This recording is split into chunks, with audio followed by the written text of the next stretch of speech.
China just built a car that costs about 2 cents a mile to drive. 2 cents.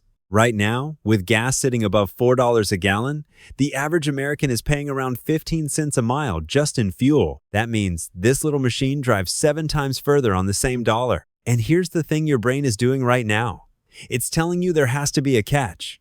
I thought so too. But the running cost isn't even the number that made me sit up. There's another number buried in this story. And when you hear it, you'll understand why Detroit is genuinely nervous. Subscribe so you're ahead of stories like this before they hit the mainstream, because this affects what you'll pay at the pump and what you'll pay for your next car. But to understand how a company most Americans still can't pronounce pulled this off, you have to go back to a rented building on the edge of Shenzhen in 1995. Because this story doesn't start with a car at all. It starts with an orphan. Wang Chuanfu was born in 1,966 inches, a poor farming village in Anhui province. And by his early teens, both of his parents were gone. His older brother sacrificed almost everything to keep him in school. That kid from nowhere clawed his way to a master's degree in chemistry, specifically batteries. In 1995, with a loan of about 250,000 yuan from his cousin and a team of 20 people in a rented building outside Shenzhen, he started making rechargeable phone batteries. Not cars, batteries. But here's the part of the story almost nobody remembers, because at the time the most famous man in electric cars thought the whole thing was a joke. In 2011, Elon Musk was asked about BYD in a Bloomberg interview, and he literally laughed on camera. Meanwhile, Charlie Munger was telling Warren Buffett that Wang was a combination of Thomas Edison and Jack Welch. And in 2008, Berkshire Hathaway put $230 million into the company. By the time Berkshire exited in 2025, that bet had returned roughly 890%. In 2025, the company Musk laughed at sold over 2.25 million pure electric cars, beating Tesla's 1.64 million and taking the global crown for the first time. Because Wang never stopped being a battery guy. BYD makes its own cells, its own motors, its own chips, and that obsession with controlling every penny of production is exactly why the other number, the one I haven't told you yet, is even possible. But before any of that matters to you, you have to be honest about the problem, because the car market you're living in right now is quietly broken. Here's what buying a car in America actually looks like in 2026. The average transaction price for a new vehicle just hit $49,191 in January, an all-time record for that month after touching $50,326 in December. $50,000 for an average car. According to Kelley Blue Book data, it now takes roughly 7 months of the median household income just to buy one. So, you keep your old car and just pay for gas, right?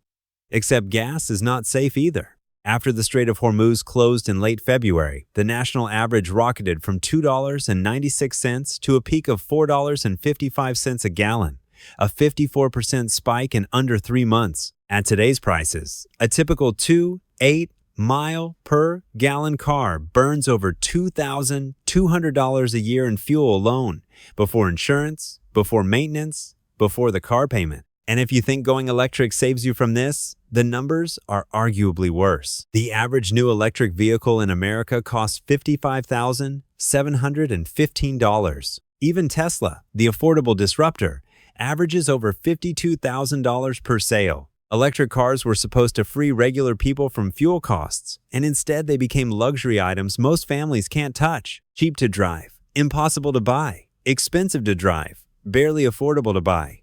Those are your two options. So, what does BYD's car actually cost to buy? That's the number I've been holding back. And once you hear it next to what Americans are paying, the whole picture snaps into focus. Because that is exactly why what BYD builds in Shenzhen every single day changes the math. The car is called the Seagull.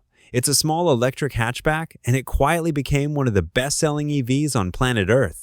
Nearly 450,000 of them delivered in 2025 alone. But the sales number isn't the impressive part. The impressive part is the physics. The Seagull sips energy at about 9.1 kilowatt hours per 100 kilometers on China's test cycle.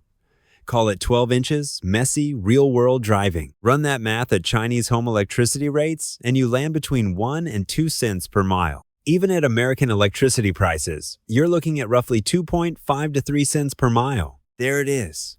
The claim from the start of this video, validated by simple arithmetic. Filling this car's tank from empty costs about as much as one fancy coffee, and it takes you 250 miles. Remember that 15 cents per mile at the pump?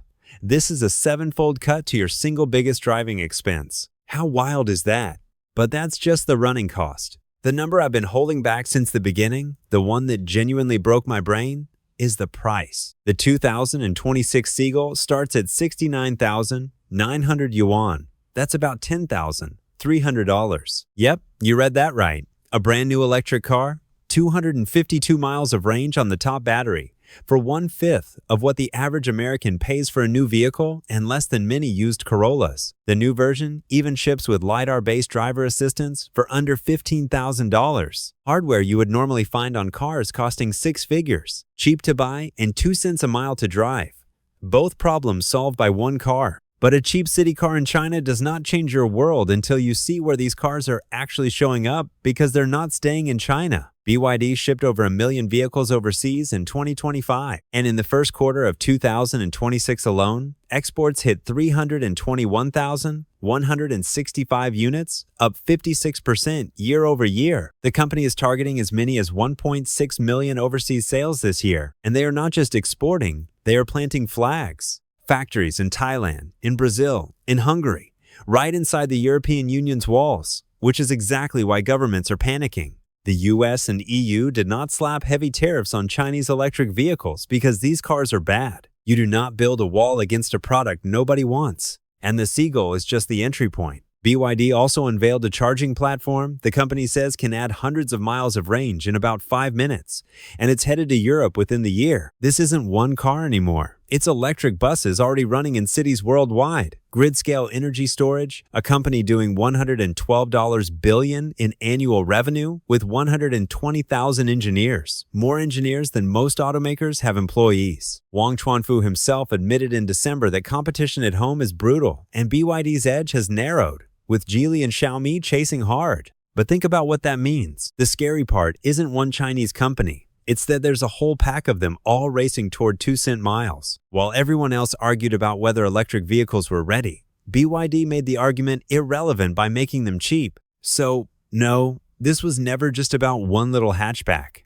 It's about the moment the entire economics of driving changed, and most of the world hasn't noticed yet. $50,000 averages, and 5-cent miles on one side, a $10,000 car and 2-cent miles on the other. That gap doesn't close quietly. You now know about this before most people in your life do. So, here's my question for you. Would you buy a $10,000 Chinese electric vehicle if you were allowed to? Wang Chuanfu himself admitted in December that competition at home is brutal, and BYD's edge has narrowed, with Geely and Xiaomi chasing hard. But think about what that means. The scary part isn't one Chinese company. It's that there's a whole pack of them all racing toward 2-cent miles.